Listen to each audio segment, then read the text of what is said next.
আসসালামু আলাইকুম প্রিয় শিক্ষার্থীরা, কেমন আছো তোমরা সবাই? আশা করি তোমরা সবাই অনেক ভালো আছো। আজকে আমি চলে এসেছি নতুন আরেকটি ভিডিও নিয়ে। আজকে আমি ভিডিওর বিষয় হচ্ছে আমার পঞ্চম শ্রেণী গণিতের দ্বিতীয় অধ্যায় গাণিতিক বাক্যের 24 নম্বর পৃষ্ঠার এই অঙ্কগুলো আজকে আমরা সমাধান করব। তো দেরি না করে চলো তাড়াতাড়ি শুরু করি। দেখো এখানে 11 নম্বর অঙ্কে কি বলছে, মা ও মেয়ের বয়সের সমষ্টি 56 বছর।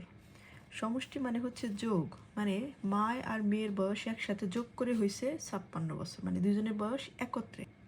মায়ের বয়স মেয়ের বয়সের 3 গুণ। এই দেখো একটা ক্লু, মেইন ক্লু, মায়ের বয়স হচ্ছে মেয়ের বয়সের 3 গুণ। তার মানে মেয়ের বয়স যদি 1 গুণ হয়, মায়ের বয়স 3 গুণ। মেয়ের বয়স যদি 2 গুণ হয় তাহলে মায়ের বয়স হবে হচ্ছে 2 গুণন 3 সমান 6 গুণ। মেয়ের যা বয়স তার মানে হচ্ছে এটাই, মেয়ের যা বয়স যে কয় গুণ তারে 3 দিয়ে গুণ করলে মায়ের বয়স বের হবে। এখন তাদের প্রত্যেকের বয়স কত? এখন দেখো, সাধারণত এরকম অঙ্কে আমরা মেয়ের বয়সটা 1 গুণ ধরি। যে মেয়ের বয়স ধরি হচ্ছে 1 গুণ, এবং মেয়ের বয়স যদি 1 গুণ হয়, মায়ের বয়স 3 গুণ, তাহলে মায়ের বয়স আর মেয়ের বয়স 1 গুণ আর 3 গুণ একসাথে যোগ করলে হয় 4 গুণ। 4 গুণ সমান হবে হচ্ছে তাহলেই 56 বছর। যেমন এই দেখো, এখানে মেয়ের বয়সটা 1 গুণ, আমরা এটা মানে এখানে একটা গ্রাফের মতো দেখিয়ে দিয়েছে। টোটাল যেহেতু 56 বছর, তাহলে মেয়ের বয়স 1 গুণ, মায়ের বয়স 3 গুণ, তাহলে মোট কয় গুণ? 4 গুণ। তাহলে 1 2 3 4টা ঘর, তাহলে এই 3টা হচ্ছে কি মায়ের বয়সের এই যে 3 গুণ, আর এটা মেয়ের বয়সের 1 গুণ। এখন আমরা যদি অঙ্কটা সমাধান করি, দেখো মায়ের বয়স মেয়ের বয়সের 3 গুণ, এটা আমাদের অঙ্কেই দেওয়া আছে। তাহলে মা ও মেয়ের বয়সের সমষ্টি, মা ও মেয়ের বয়সের সমষ্টি মানে যোগফল, তাহলে মেয়ের বয়স যোগ হচ্ছে মেয়ের বয়সের 3 গুণ। মানে এখানে আমাদের চিত্র অনুসারে মেয়ের বয়স যদি 1 গুণ আর মায়ের বয়স 3 গুণ, হ্যাঁ, তাহলে মেয়ের বয়স হচ্ছে 1 গুণ প্লাস 3 গুণ সমান 4 গুণ। তাহলে মায়ের বয়সের এখানে কত হবে? যে বয়সের মা ও মেয়ের বয়সের সমষ্টির জায়গায় কত হবে আমাদের? 56। হ্যাঁ, মহাবীর বয়সের সমষ্টির পরিবর্তে 56 বছর বয়স। এখন মেয়ের বয়স 1 গুণ, মায়ের বয়স হলো 3 গুণ, তাহলে দুইটা মিলে কয় গুণ হয়? 4 গুণ। তাহলে এখন মেয়ের বয়সের 4 গুণ, এই 56 বছর কি 56 বছর সমান মেয়ের বয়সের 4 গুণ না? কারণ এখানে মেয়ের বয়স আছে 1 গুণ, মায়ের বয়স আছে 3 গুণ, মোট 4 গুণ।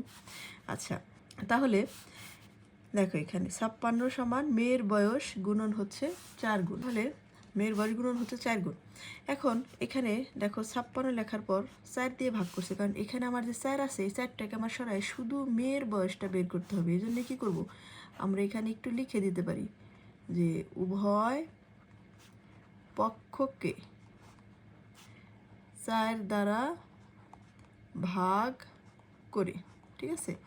এটা মানে হচ্ছে এটা যে আমরা দুই পক্ষকে 4 দ্বারা ভাগ করবো, তাহলে সমান থাকবে। আমরা জানি এটা একটা নিয়ম, যদি মাঝখানে সমান চিহ্ন থাকে তার দুই পাশে সংখ্যা বা যে কোনো কিছুকে আমরা একই সংখ্যা দ্বারা গুণ, ভাগ, যোগ, বিয়োগ করতে পারি। বুঝতে পারছো? সেই ক্ষেত্রে কি উভয় সংখ্যাকে আমরা 4 দিয়ে ভাগ করছি। আর এখানে 4 দিয়েই আমরা কেন ভাগ করলাম তোমাদের সেটা বোঝার সুবিধা হচ্ছে, কারণ আমরা এখান থেকে শুধু মেয়ের বয়স মানে কি, মেয়ের বয়স হচ্ছে কি 1 গুণ না, শুধু মেয়ের বয়সটা বের করবো। এই জন্য 4 বাদ দেওয়ার জন্য আমরা 4 দিয়ে গুণ। আর তাছাড়া আরও একটা সহজ বুদ্ধি হচ্ছে, মনে করো যদি আমরা এটুকু না ধরে শুধু 4 আছে, এই 4টা যেহেতু এখানে গুণ আছে, এটা আমরা এই পাশে নিয়ে আসলে কি ভাগ হবে না? হ্যাঁ, ভাগ হয়ে যায়। এই জন্য আমরা দুই পক্ষকে 4 দ্বারাই ভাগ করছি, কারণ এটা না বসায় যদি আমরা অন্য নিয়মে করি, এই 4টে এই পাশে নিয়ে আসি পাল্টে, মানে সাইড চেঞ্জ করে, তারপরেও আমরা 4 দিয়েই ভাগ করতে হয়, কারণ যেহেতু এখানে 4 আছে এই জন্য আমরা উভয় পক্ষকে 4 দিয়ে ভাগ করছি। এখন দেখো, এখন 56-রে যদি 4 দিয়ে আমি ভাগ করি কত হয় আমার? 4 5-এর ভিতরে একবার যায়, 1 6, 4 4 16 14, তাহলে এখানে কত হবে? 14 বছর। তাহলে এখানে মেয়ের বয়স হচ্ছে কত? তাহলে মেয়ের বয়স হলো 14 বছর। তাহলে মেয়ের বয়স হলো 14 বছর। এখন মায়ের বয়স কত হবে? এখন মায়ের বয়স হচ্ছে মেয়ের বয়সের 3 গুণ, তাহলে মায়ের বয়স হবে 14 গুণন 3, 3 4 12, 2 হাতে আছে আমার 1, 3 অক্ষে 3 আর 1 4, তাহলে মায়ের বয়স হচ্ছে 42 বছর বয়স। কারণ এখানে মা আর মেয়ের বয়স একসাথে যোগ করা, আর মেয়ের বয়স হচ্ছে 1 গুণ, মায়ের বয়স 3 গুণ, এই জন্য মেয়ের যা বয়স হবে এইটাই মেয়ের 1 গুণ বয়স, আর এটাকে 3 দ্বারা গুণ করলে মায়ের বয়স বের হয়ে যাবে। তাহলে অতএব মায়ের বয়স হচ্ছে 42 বছর এবং মেয়ের বয়স হচ্ছে 14 বছর। এখন দেখো এটাকে যদি আমরা যাচাই করতে যাই যে মা আর মেয়ের যে বয়সটা আমরা বের করলাম সেটা যোগ করলে 56 হয় কিনা। দেখো মায়ের বয়স কত, 42, মেয়ের 14। এখন যোগ করি, দেখো 4 আর 2 6, 4 আর 1 5, সঠিক আছে না? হ্যাঁ। তবে এই মা আর মেয়ের বয়সের অঙ্কটা এবং পিতা পুত্র আরেকটা নাম থাকে, শুধু মা আর মেয়ের পরিবর্তে পিতা আর পুত্র দেয়, অঙ্কটা পঞ্চম শ্রেণীর যে কোনো পরীক্ষার জন্য খুবই গুরুত্বপূর্ণ। ঠিক আছে, খুবই গুরুত্বপূর্ণ। তোমরা বুঝে বুঝে অঙ্কটা করার চেষ্টা করবা বারবার। এখন দেখো এখানে আমরা এটার 3 আর 4 সমাধান করব। এখানে বলছে পলি এবং রাজনের একত্রে এত টাকা আছে, তার মানে দুজনের টাকা একসাথে। এখন রাজন অপেক্ষা পলির এত টাকা কম আছে, মানে রাজনের সাথে কি পলির হলো টাকা কম আছে, পলির টাকা কি কম আছে। এখন পলি ও রাজনের প্রত্যেকের কত টাকা আছে। দেখো আমরা এই নিয়মের অঙ্ক গত ক্লাসে দেখিয়েছি, তোমরা যারা না দেখো ভিডিওটা তারা একটু দেখে নিও। এই অঙ্কে যখন আমরা দুজনের টাকা একত্রে থাকে এবং কারো কম বেশি থাকে তখন আমরা কি করি, কম বা বেশি টাকাটা এই 2 টাকার যে একসাথে যে টাকাটা আছে সেটা থেকে আমরা বিয়োগ করি। বিয়োগ করার পরে আমরা ভাগ করি 2 দিয়ে, অর্ধেক করি সেই টাকাটাকে। অর্ধেক করলে যার কম আছে তাকে অর্ধেকটা দিয়ে দেই, যার বেশি আছে তার সাথে ওই যেটা বিয়োগ করছি যে বেশি কম আছে সেই টাকাটা আমরা যোগ করে দিয়ে দিই। তো চলো এই অঙ্কটা আমরা কি সমাধান করি। দেখো অঙ্কটা আমরা এভাবে করব। তার মানে পলি আর রাজনের এত টাকা আছে, পলি রাজন অপেক্ষা পলির এত টাকা কম আছে, তার মানে পলির হলো কম আছে। তাহলে আমরা এখানে লিখব, কি লিখব বলো তো? আমাদের অঙ্কে জানি আমরা পলির হচ্ছে টাকা কম আছে, যার টাকা কম আছে তারটা আমরা আগে বের করব। তাহলে আমরা এভাবে লিখব যে পলির কাছে আছে, এভাবে লিখে কি করব, মোট টাকাটা কত 18,650, বিয়োগ করব যেটা কম আছে, কম আছে কত 1,680, এর অর্ধেক, এর অর্ধেক। ঠিক আছে, মানে পলির কাছে আছে এত বিয়োগ এত এর অর্ধেক, মানে যে টাকাটা মোট তার সাথে এত টাকা কম করলে যে টাকাটা হবে তারে অর্ধেক করলে হচ্ছে পলির টাকা হবে। তাহলে আমরা এখানে লিখব সুতরাং পলির কাছে আছে।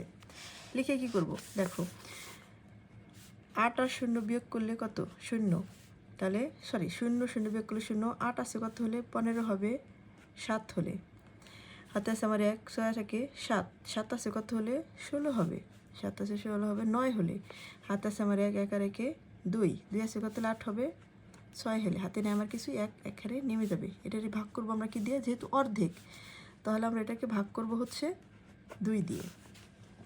বুঝতে পারছো?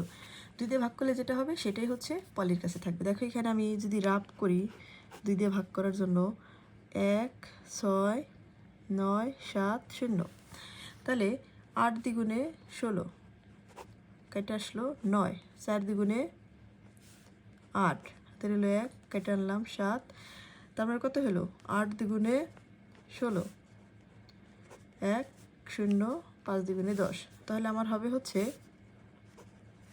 দেখো এখানে হবে 8,485 টাকা, 8,485 টাকা, এটা হচ্ছে পলির কাছে আছে। এখন পলির কাছে যেটা আছে এটার সাথে যে যে যে বেশি টাকাটা যেটা রাজনের বেশি আছে সেটা কি করে দেব, যোগ করে দেব। তো এখন আমরা লিখতেই পারি যে রাজনের কাছে আছে, সুতরাং রাজনের কাছে আছে, রাজনের কাছে আছে কত তাহলে 8,485 যোগ হচ্ছে 1680 টাকা। তবে তার আগে কি করব, তার আগে আমরা এখানে লিখে দিব যে পলি বলে দেব রাজন অপেক্ষা পলির 1680 টাকা কম আছে। তার মানে কি, তার মানে সুতরাং রাজনের বেশি আছে, অতএব এই যে অতএব রাজনের কাছে আছে এত। এখন আমরা যোগ করে দিব 8 আর 5 0 আর 5 যোগ করলে হচ্ছে 5, 8 আর 8 যোগ করলে 16, 6 হাতে আছে আমাদের 1, 4 একে 7, 7 আর 4 হচ্ছে 11-এর 1, হাতে আছে আমাদের 1, 1 আর 1 2, 2 আর 8 কত 10। তাহলে রাজনের কাছে আছে 10,165 টাকা। তাহলে উত্তর পলির আছে 8,485 টাকা এবং রাজনের আছে 10,165 টাকা। ঠিক আছে, পলির আছে এত টাকা, রাজনের আছে এত টাকা, বের হয়ে গেল। এখন দেখো পরের অঙ্কে কি বলছে। পরের অঙ্কে বলছে আবির 500 টাকা নিয়ে বাজারে গেল। ভালো করে শুনো কিন্তু, আবির 500 টাকা নিয়ে বাজারে গেল। সে 60 টাকা দরে 2 কেজি আলু, এই যে এটা একটা পয়েন্ট, সে কি কিনছে, আলু কিনছে। কত করে কেজি, 60 টাকা কেজি, 2 কেজি কিনছে। আবার 50 টাকা দরে 1 কেজি পটল কিনছে, এটা আরেকটা জিনিস, দুইটা জিনিস। এবং 55 টাকা দরে 1 কেজি বেগুন, তার মানে কি সবজির হলো 3 ধরনের। 55 টাকা দিয়ে 1 কেজি সবজি, 50 টাকা দিয়ে 1 কেজি আলু পটল, হ্যাঁ বেগুন, আর হচ্ছে কি সে আলু পটল বেগুন এগুলো কিনলো। তার সবজির দোকানের জিনিসের দাম পরিশোধ করে সে 220 টাকার মাছ কিনলো। তার কাছে কত টাকা রইল, বুঝতে পারছো? তো আমরা এখন এই অঙ্কটা এভাবে করতে পারি। মনে করো আমরা এভাবে লিখবো, এখানে 4 নাম্বার তার কাছে, তাহলে রইল আমরা কি লিখবো, তার কাছে রইল। তার কাছে রইল লিখে আমরা কি লিখবো, সে হলো মোট কত টাকা নিয়ে বাজারে গেছিল, মোট হচ্ছে 500 টাকা নিয়ে বাজারে গেছিল। 500 টাকা থেকে সে কি কি কিনছে, দেখো সে কি কিনছে, 2 কেজি কি কিনছিল, বাজারে 500 টাকা 2 কেজি আলু কিনছে। 1 কেজি আলুর দাম হচ্ছে 60 টাকা, সে আলু কিনছে 2 কেজি, যোগ সে তারপরে কি কিনছে, সে পটল কিনছে 1 কেজি। 1 কেজি পটলের দাম কত, 1 কেজি পটলের দাম হচ্ছে 50 টাকা, তাহলে 50 গুণন 1। তারপরে কি করছে, সে 55 টাকা দরে 1 কেজি বেগুন কিনছে, যোগ 55 গুণন 1। আমরা কিন্তু সব খরচ এখানে কি করতেছি, যোগ করতেছি, বুঝতে পারছো? যোগ করার পরে হচ্ছে আমরা মোট টাকা থেকে বিয়োগ করব। তারপরে সে কি কিনছে, সে হচ্ছে তারপরে হলো সে মাছ কিনছে। দেখো এগুলো কেনার পরে যেটা বলছিলাম, সে মাছ কিনছে। তো মাছ যেহেতু সে সবজির দাম পরিশোধ করছে, তাহলে আমরা দেখো আগে এখান থেকে সবজির দামটা পরিশোধ করব। সবজির দাম পরিশোধ করার পর আমরা 220 টাকা মাছের জন্য পরিশোধ করে দেব, বুঝতে পারছো? এখন কি করব, তাহলে আমার 500 বিয়োগ করব, তাহলে 6 শূন্য শূন্য 6 দ্বিগুণে 12, 120 যোগ 50 যোগ 55, তৃতীয় ব্র্যাকেট শেষ, 220। তারপর দেখো 500 বিয়োগ করবো, আমি কি এগুলো যোগ করে সব বিয়োগ করে দেবো। 5 শূন্য শূন্য যোগ করলে কত, 5, 5 5 10, 10 আর 2 12, 2 হাতে আছে আমার কত, হাতে আছে আমার 1। তাহলে 1 আর 1 কত, 1 আর 1 2। তাহলে এই টাকা হচ্ছে আমি 500 টাকা থেকে এই টাকার আমি সবজি কিনছি। এখন ঠিক আছে, মাছেরটা আমি রেখে দিব। তো সবজি কেনার পর আমার কত টাকা অবশিষ্ট থাকে আমি দেখি। 5 আছে কত হলে 10 হবে, 5 হলে হাতে আছে 1, 2 আর 1 3, 3 আছে কত 10 হবে, 7 হলে হাতে আছে 1, 1 আর 1 2 এ 3, 3 ঠিক 5 থেকে 3 বাদ দিলে থাকে হচ্ছে আমার 2, 275 টাকা হচ্ছে এই যেই টাকা। তাহলে আমার কাছে তার কাছে থাকবে কত, তার কাছে 55 টাকা থাকবে, বুঝতে পারছো? সুতরাং কি লিখবো আমরা, তার কাছে রইল 55 টাকা। দেখো এই 4 নম্বর অঙ্কটা আরও একটা নিয়মে করা যায়, সেটা লিখিতভাবে। আমি তো এটা করলাম গাণিতিক বাক্যের সাহায্যে, এখন আরেকটা করা যাবে লিখিতভাবে। লিখিতভাবে তোমরা কী লিখবা, যে তাহলে আলুর দাম লিখবা সরাসরি। আলুর দাম হচ্ছে কত, আলু কিনছে হচ্ছে কত টাকা দরে, 60 টাকা দরে। 60 গুণন 2 সমান 120 টাকা। তারপরে তুমি লিখবা যে পটলের দাম, পটলের দাম হচ্ছে, পটল কত করে কেজি কিনছে, 50 টাকা দরে।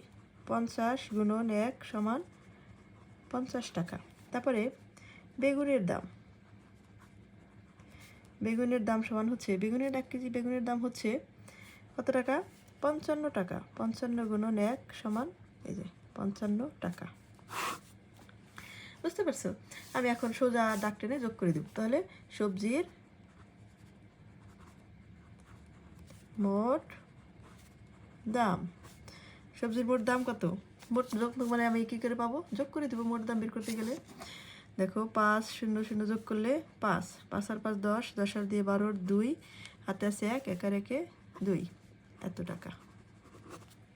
হ্যাঁ, সবজি দাম হলো এত টাকা। এখন সবজির দাম পরিশোধ করার পর বাকি থাকে বা অবশিষ্ট থাকে। এখন তোমরা লিখে দিবা যে সবজির দাম পরিশোধের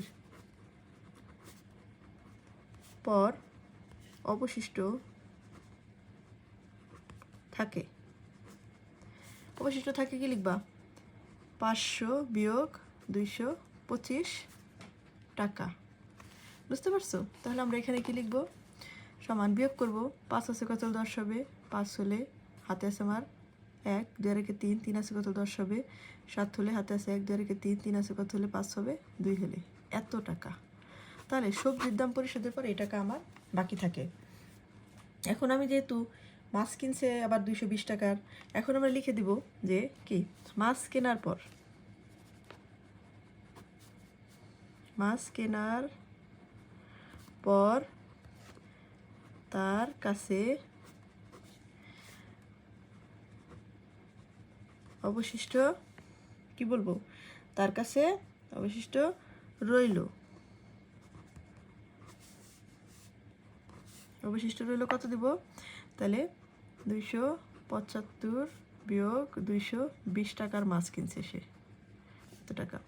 তাহলে 5 থেকে 0 বাদ দিলে 5, 2 আছে কত হলে 7 হবে, 5 হলে হাতে নাই কিছুই, 2 দিয়ে মিলে গেলে 0, বামে 0 হয় না। তাহলে 55 টাকা রইল তার কাছে। দেখছো, এটা অঙ্কটা দুইভাবে করা যায়। তাহলে কি লিখবো? উত্তর না, এখানে একটা জিনিস লিখো, সুতরাং তার কাছে রইল 55 টাকা। বুঝতে পারছো? এখন কি লিখবো? উত্তর 55 টাকা। বুঝতে পারছো? এই অঙ্কটা দুইভাবে করা যায়, তোমাদের যেভাবে ভালো লাগে তোমরা সেভাবে করলেই হবে, কোনো সমস্যা হবে না। তো ঠিক আছে, আজকের ক্লাসটা এই পর্যন্তই। দেখা হবে পরবর্তীতে নতুন আরেকটা ক্লাসে। আগামী ক্লাসে আমরা 25 নম্বর পৃষ্ঠার অঙ্কগুলো সমাধান করব।